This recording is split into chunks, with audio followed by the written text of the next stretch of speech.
Hello mga Mars, welcome back to my channel. Nako, ginugulo na naman or ginagawa na naman ng fake news ang ating love na Armin, Arjo Atayde and Maine Mendoza. Hindi po talaga sa mananahimik, ano? Hindi talaga pwedeng walang gagawa ng fake news. Sabi kasi, hiwalay na nga ba? Yan ang tanong. Hiwalay na ba daw sina Maine Mendoza and Arjo Atayde?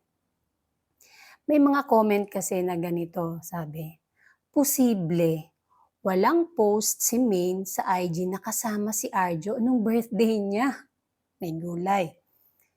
Hindi nga siya nakatag si Maine doon sa bati ni Arjo nung birthday niya. Ay laging tinatag ni Arjo yun. Nag-break ba talaga? Ba't ang dami nagsasabi na hindi naman daw? Dahil hindi naman talaga. Naku po, grabe kayo, no?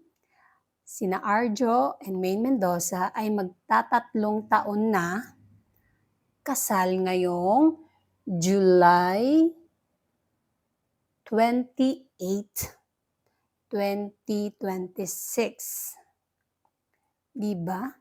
Tapos sa post nga yung birthday nga birthday ni Maine, andun si Arjo. Ayan, may gulay talaga kayo, no? Si Arjo nag-post nga siya ng ni Maine, picture nila. Anong hindi nakatag? Na nakatag naman si Maine. Kasi siguro, baka sa lang sila, no? Nakikita lang nila sa mga hindi naman legit. Dapat kasi bumisita kayo mismo sa account ni Maine Mendoza and Arjo Atayde. Pero saan pa man, bahala kayo.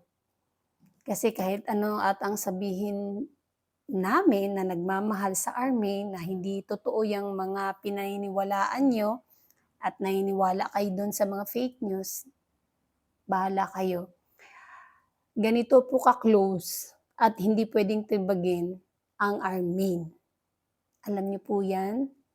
Yung mga fake news, mananatiling fake news yan. Hindi po totoong hiwalay si Maine and Arjo Atayde. Sila po ay magkasamang matulog, kumain, lahat-lahat sa isang bubong.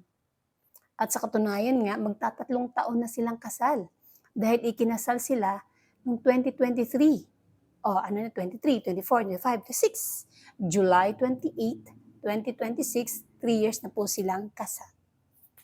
And that's it mga Mars. Thank you for watching this video. Please like, comment, share, and subscribe for more scoops. Bye!